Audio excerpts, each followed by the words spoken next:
کوئی ایسی پیچیدگی نہیں ہے، حدیث پاک میں ہے، انہیں مضمون اس کا ہے کہ میں پہلے تمہیں قبروں کی زیارت سے منع کرتا تھا، اب اجازت دیتا ہوں کہ قبروں کی زیارت کرو، کہ قبروں کی زیارت دلوں کو نرم کرتی ہے، آنکھوں میں آنسو لاتی ہے۔ تو مزار میں کیا ہوتا ہے؟ قبر ہی تو ہوتی ہے۔ تو اب یہ گنبد بن گیا تو حاضری منع ہو گئی، گنبد نہ ہو تو حاضری جائز ہو گئی، تو ایسا کچھ بھی نہیں ہے۔ تو اولیاء کرام کے مزارات تو بالکل جانا چاہیے، اور جہاں ولی اللہ ہوں، اللہ کے نیک بندے ہوں، وہاں دعائیں قبول ہوتی ہیں۔ جیسے کہ یہاں اس وقت کافی اجتماع کثیر ہے، اور اجتماع مسلمین ہے، مسلمانوں کا اجتماع ہے، اس میں قبولیت دعا کی زیادہ امید ہے جب مسلمان اکٹھے ہوئے ہوں۔ اچھا، اور پھر کوئی اللہ کا ولی ہو، اس کے قریب میں کوئی دعا مانگی جائے، علماء صلحاء کے قریب میں دعا مانگی جائے، تو یہ تو زیادہ قبولیت کے قریب ہے۔ تو اب اگر کوئی اللہ کا نیک بندہ زندہ ہو، اس کی دعا کیوں قبول ہوتی ہے؟ کہ اس پر اللہ کی رحمت نازل ہوتی ہے۔ بلکہ سفیان بن عیینہ رحمت اللہ تعالی علیہ کا قول ہے یہ کہ عند ذکر الصالحین تنزل الرحمہ، کہ جہاں اللہ کے نیک بندوں کا ذکر ہوتا ہے وہاں اللہ کی رحمت نازل ہوتی ہے۔ اچھا، نیک بندے کا ذکر ہو، اس کا تذکرہ ہو، اس کی باتیں ہوں تو اللہ کی رحمت نازل ہو، اور نیک بندہ خود موجود ہو تو کیا اس پر کیا ہوگا؟ کیا اس پر رحمتیں نازل نہیں ہوں گی؟ انڈرسٹوڈ ہے کہ یہ تو سراپا رحمت ہے کہ اس کا تذکرہ رحمتیں دلا رہا ہے، تو خود کتنا وہ رحمتوں میں ڈوبا ہوا ہوگا۔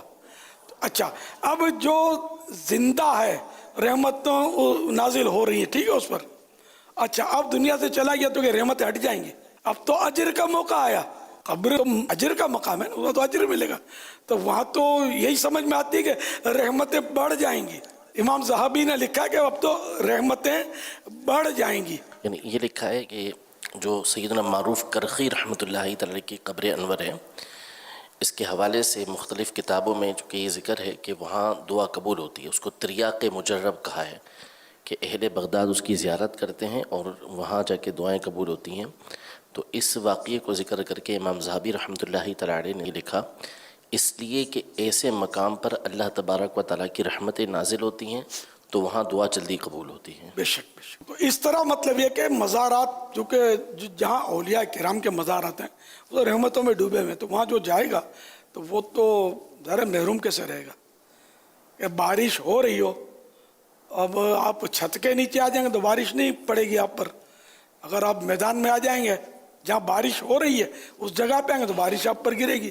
تو جو ولی اللہ جہاں مزار ہے تو وہاں بارش ہو رہی ہے، رحمت کی نظر نہیں آ رہی، اس کے قریب جائیں گے تو کچھ اپنے پر بھی چھینٹے تو پڑیں گے نا۔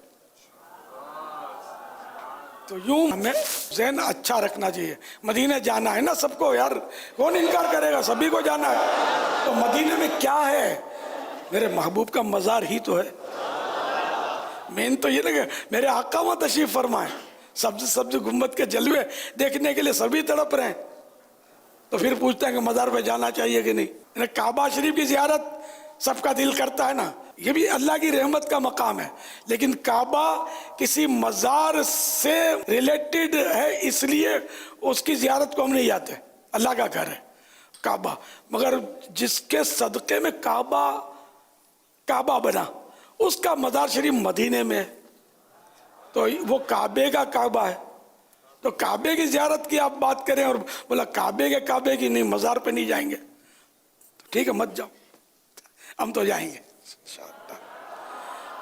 ہے نا۔ آپ تو خواب میں بھی جاتے ہوں گے اور بیداری میں بھی جاتے ہوں گے، ظاہر ہے کہ جس کو زیادہ جذبہ ہوتا ہے وہ خواب میں بھی سرکار کا روزہ دیکھتا ہے، گنبد شریف دیکھتا ہے، تو مزار ہی تو ہی ہے۔ اللہ کریم ہم کو عقل سلیم عطا فرمائے۔ جنت البقیع میں حاضری، اور اپنے قبرستان میں ماں باپ کے یہاں لاکھ روکو کسی کو نہیں رکے گا، دنیا بھر کو منع کرتا ہوگا، جب اس کی ماں مرے گی تو بیٹھا ہوگا وہاں قبر پر، یعنی ماں کی قبر پر جاؤ، باپ کی قبر پر جاؤ، اور اللہ کے ولی کی قبر پر نہ جاؤ، یہ کون سا فلسفہ ہے؟ اللہ کریم ہم کو عقل سلیم عطا کرے۔ دعوت اسلامی میں رہو گے نا تو انشاءاللہ مدینہ بغداد کرتے رہو گے، ورنہ ادھر ادھر چاروں طرف گھومو گے نا تو پھر گھوم جائے گی تو کہیں کے نہیں رہو گے۔